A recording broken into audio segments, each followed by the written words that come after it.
Most of us love putting up holiday decorations that make a home warm and cheerful, but we also want to be sure our decorations sparkle without sparking a fire. Our friends at Las Vegas Fire and Rescue have some important reminders on how to decorate with safety in mind, starting with one of the top culprits of home fires. Especially around the holiday season, people like to bring out candles.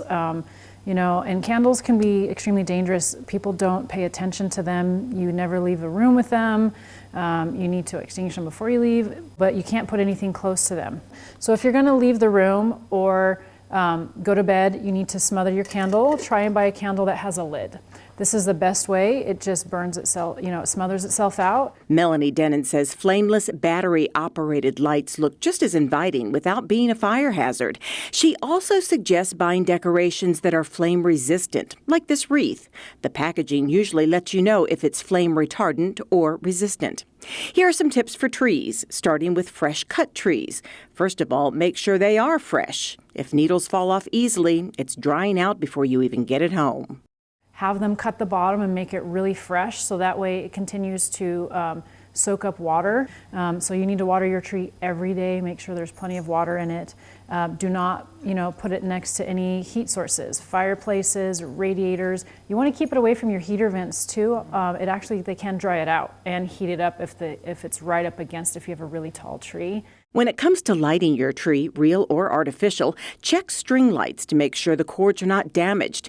Even new pre-lit trees can get damaged in packing or delivery. And then don't overdo it with the lights. Extension cords are for temporary use. You don't really want to use them for Christmas tree lights. If anything, use a power strip which has a little fuse that will trip if it gets overloaded. Do not use electric lights on a metal tree. Yes, you can get static electricity. It can spark and cause a fire. Make sure that if you have an artificial tree, they're usually made out of plastic, and plastic is extremely flammable. It burns really hot and really toxic and extremely fast.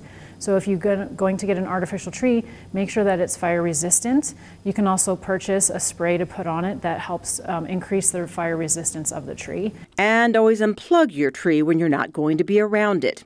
This is the time of year for gathering with loved ones. If you have family or friends staying with you, take a few moments to fill them in on your family's fire exit plan. If you have family members coming over, they don't know the layout of your house like you do. They need to know 2 ways out of every room. So if they're staying in a spare room, you teach them how to get out the door and the window where your meeting place is so they understand where they need to meet you if there happens to be an emergency in your home and they have to escape. Finally, you may be surprised at how many accidents happen when people are climbing ladders to put up or take down decorations. Make sure you have somebody there to spot you. I can't tell you how many 911 calls we get for somebody on a ladder who the ladder tips over and they fall in their side yard and nobody hears them for 5 hours and they're laying there with a broken spine or hip or something like that for hours and hours until somebody finally hears them yelling for help. Decorating is a big part of celebrating the holiday season. We put so much thought and effort into making sure everything looks just right. Just put that same amount of effort into making sure it's safe. Then sit back and enjoy.